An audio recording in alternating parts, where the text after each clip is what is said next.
안녕하세요, 저스티스입니다. 오늘은 당나라 최고의 문제적 신하 위징에 대해서 살펴보고자 합니다. 위징은 원래 수나라 시기에 이밀을 섬기다가 이밀이 왕세충에게 패배하자 619년 당고조 이연에게 투항하였고 이후 태자 권성을 측근해서 보필하는 역할을 한 인물입니다. 현무문의 변 이후 이세민이 태자의 측근을 발본색원하여 죄를 물을 때 너는 어째서 우리 형제 사이를 이간질하였는가? 라고 묻자 위징은 황태자께서 일찍이 제가 말씀드린 바를 받아들이셨다면 오늘과 같은 불행은 없었을 것입니다. 라고 당당한 태도를 유지한 간관, 즉 강직하게 옳은 말을 하는 관리였는데요. 위징은 현무분 사변이 일어나기 전에 이미 이세민의 야심을 눈치채고 태자에게 이세민 제거를 건의하였던 바 그 말을 자기가 죽을지도 모르는 상황에서 그 살해 대상에게 확인해 주었던 것입니다. 태자의 측근들은 위징의 이 말을 듣고 이제 모두 죽은 목숨이 되었다고 생각했지만 태종은 이와 같은 위징의 당당한 태도에 매료되어 위징을 사면하고 크게 등용하여 정관의 성세를 여는데 결정적인 공적을 세우게 하지요. 지금부터 위징에 관한 에피소드를 말씀드릴 텐데 그 순서는 구독자 여러분들의 이해 편의성을 위해서 반드시 시간순으로 작성한 것은 아님을 알려드립니다. 위징은 현 하북성 형대시 일대인 거록 출신으로 원래는 수나라 이밀의 책사였습니다. 이밀은 서위 8주국 이필의 증손, 즉 관롱 집단 출신으로 문무를 겸비한 야심가였는데요. 위징은 그를 보필하여 새로운 세상을 만들 것을 맹세한 간관이었지만 이밀이 왕세충에게 패배하자 당 고조 이연에게 투항하며 당나라로 적을 옮겼습니다. 이후 이밀의 부하장수였던 이적이 당나라에 항복하지 않고 여전히 중원에서 세력을 떨치고 있어서 이연의 고민이 깊어졌을 때 위징이 나서서 자신이 이적을 설득하여 당나라에 투항시킬 수 있다고 주장하였고 이연의 허락을 득하여 이적을 설득시킨 바 위징 덕분에 이연은 싸우지 않고도 산동과 하남 일대를 획득하였습니다. 이때부터 이연은 위징의 능력에 주목하기 시작했고 태자 건성에게 위징을 제갈령처럼 여기며 동궁으로 모셔서 국정을 논하게 하였습니다. 그 결과 위징은 태자를 측근해서 보필하는 태자 세마의 지위에 올랐습니다. 626년에 있었던 현무문의 변에서 위징의 강직한 태도에 매료된 태종은 이후 수시로 그를 불러 천하의 대소사를 물어보았습니다. 대부분의 신하들은 황제 앞에서 온갖 감언이설과 미사역으로 소위 태종의 핵관이 되기 위해서 노력했지만 위징은 이세민을 무조건 찬양하거나 칭송하지 않고 자신의 솔직한 의견을 그대로 밝히는데 주저하지 않았습니다. 하지만 위징 역시 기존의 군주를 버리고 새로운 군주를 섬긴 것이었기 때문에 이에 대한 우려를 떨쳐야 할 필요가 있었죠. 위징이 태종에게 말하였습니다. 폐하께서는 신이 양신이 되기를 원하십니까? 아니면 충신이 되기를 원하십니까? 양신과 충신은 무슨 차이가 있소? 후직, 개, 고도 등은 양신이고 용봉, 비간 등은 충신입니다. 양신은 스스로 자신의 명예를 높이고 군주는 그 결과 그에게 높은 자귀를 수여하였죠. 따라서 군주와 신하 모두 대대로 부귀영화를 누렸습니다. 반면 충신은 군주가 거대한 죄악에 빠졌을 때 군주를 제대로 보필하지 못하여 국가와 함께 멸망당하고 그 이름을 남기지 못하며 헛되게 했습니다. 후직, 개, 고도는 요순시대와 하상주 시대를 살던 전설상의 신하들로 높은 평가를 받고 있는 신하들입니다. 반면 용봉과 비간은 왕에게 고언을 아끼지 않고 충성을 다한 충신들이었지만 결국 국가의 멸망을 막지 못한 책임이 있는 신하이기도 하지요. 위징은 충신이 양신에 미치지 못하는 신하임을 주장한 것인데 자신은 충신보다 양신이 되어 태종을 성공한 임금으로 만들고 자신의 명예도 후세에 남길 것이며 망해가는 국가의 군주를 만나 간언하다가 헛되이 죽고 싶지는 않다는 뜻을 밝힌 것입니다. 태종은 위징의 말에 공감하며 그의 정책을 받아들였는데 이후 위징이 태종에게 올린 시책 200여 개가 실행할 때마다 그 효과를 톡톡히 누렸기 때문에 태종은 위징을 곧 상서 우승 겸 간이대부로 승진시키고 측근에서 자신을 직접 보필하게 하였습니다. 수나라 고위간직을 지낸 정인기의 딸이 절세미인이라는 말을 들은 장손 황후가 그녀를 남편의 후궁으로 추천하였습니다. 그런데 위징은 그녀가 이미 다른 집안의 남자와 정혼했다는 말을 듣고 황급히 태종에게 아뢰었습니다. 정 씨의 딸은 예전에 육씨 집안의 남자와 청혼했다고 합니다. 그런데도 폐하는 정황을 자세히 살피지 않으시고 그녀를 후궁으로 들이려 하십니다. 이 일이 세상에 알려진다면 어찌 백성의 부모된 자의 도리라 하겠습니까? 신이 들은 이야기가 정확하지 않을 수 있지만 폐하의 성덕을 훼손하지 않을까 두려워 신의 생각을 숨기지 않고 말씀드립니다. 이 일을 몰랐던 태종은 깜짝 놀랐지만 방현영, 오넌박, 왕규 등 조정 중신들은 하나같이 정 씨의 딸이 육 씨와 정혼했다는 이야기는 분명한 증거가 없으므로 지금 준비하고 있는 혼사를 중간에 그만둘 수는 없습니다.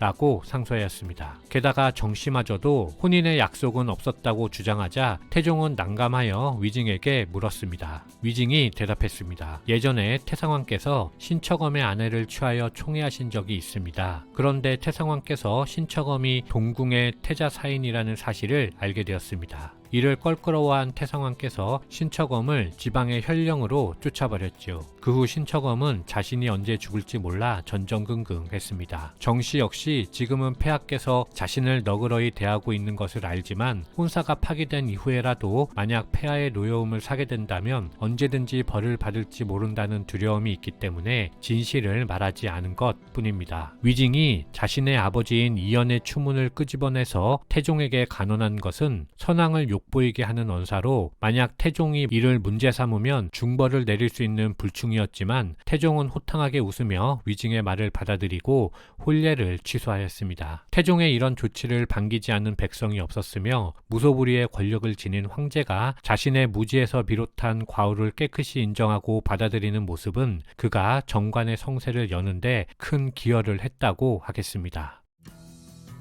정관 3년인 629년 상서 의복사 봉덕이가 15세에서 20세 사이의 중남 중 18세 이상은 모두 징집해야 한다고 상소했습니다. 태종은 이를 받아들여 어명을 내렸지만 위징이 어명을 따르지 않았습니다. 태종이 말했습니다. 중남 가운데 왜소한 사람은 빼고 강건한 자는 징집해도 문제가 없소. 왜 반대하는 것이오? 위징이 말했습니다. 연못에 물을 다 빼고 물고기를 잡는다면 다 잡을 수는 있지만 내년에는 물고기를 잡을 수 없을 것입니다. 중남을 모두 징집하면 장차 조세와 부역은 누가 부담한단 말입니까? 더구나 해마다 병사들의 전투력이 약해지는 이유는 숫자가 적어서가 아니라 그들에 대한 예우가 부족하고 군법을 멋대로 시행해서 사기를 저하시켰기 때문입니다. 만약 징집제도를 지키지 않고 어린 남자들을 모두 징집하여 군대의 자벽으로 충당한다면 그 인원은 결국 무용지물이 될 것입니다. 반면 징집 연령이 되어 법령에 맞게 신체 건강한 남자들만 선발하고 그들을 예우해 준다면 그들은 일당백의 힘을 발휘할 것입니다.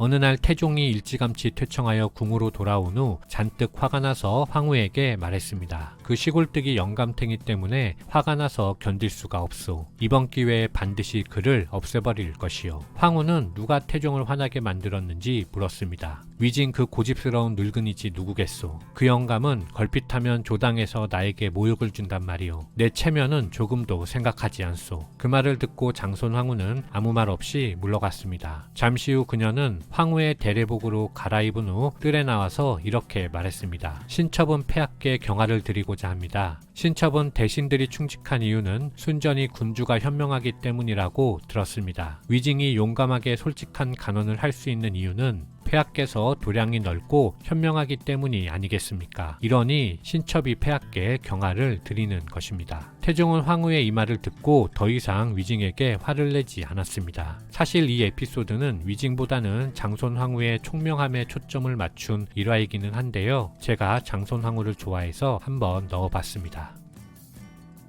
정관 10년인 636년에 태종이 그토록 사랑한 장손 황후가 사망하였고 태종은 그녀를 자신이 죽으면 들어갈 소릉에 안장하였습니다. 아내를 잃어 슬픔에 잠긴 태종은 황궁 안에 높은 누각을 짓게 하고 매일 누각에 올라가 멀리서나마 소릉을 바라보며 아내를 그리워했습니다. 하루는 태종과 위징이 함께 누각에 올라갔고 태종이 소릉을 바라보며 말했습니다. 저기 능이 잘 보이는가? 위징이 말했습니다. 신은 노안이어서 잘 보이지 않습니다. 태종이 손가락으로 소릉을 가리키며 정확한 위치를 알려주자 위징이 이렇게 말했습니다. 저릉이 소릉입니까? 신은 폐하의 아버님이신 고조의 헐릉인 줄 알았습니다. 위징의 의도를 알아챈 태종은 눈물을 흘리며 누각을 철거하였습니다. 물론 누각에 올라간 위징도 소릉을 한 번에 알아보았습니다. 그저 노안을 핑계로 안 보이는 척 했을 뿐이었는데요. 그 이유는 유교에서는 부부의 사랑보다 부모에 대한 효성을 더욱 중요하게 여기기 때문이었습니다. 더군다나 천명을 받은 황제는 매일 부모를 그리워할 수는 있어도 황후가 사망했다고 시름에 잠겨서는 안 되었죠. 그래서 위징은 고의로 그것이 헐릉이라고 생각했다고 말한 것입니다. 한마디로 빨리 시름을 접고 정사에 매진하라는 의미였죠. 정관 17년인 643년 위징이 사망하였고 2년 후에 태종은 친히 고구려 원정에 나섰습니다. 중국의 역사서는 태종이 대승을 거두고 개선했다고 기술하고 있지만 사실은 고구려를 굴복시키려 한 야망이 좌절되었죠. 고구려 원정에 실패한 후 태종은 신하들에게 이렇게 말했습니다. 만약 위징이 살아있었다면 짐에게 고구려 원정을 못하게 했을 것이다. 원정 실패에 대한 후회를 표현한 말인데요. 과연 태종의 말처럼 위징이 2년 더 살았다면 과연 고구려 원정을 정말 말렸을까요? 만약 그랬다면 한반도의 역사는 또 달라졌을 것입니다.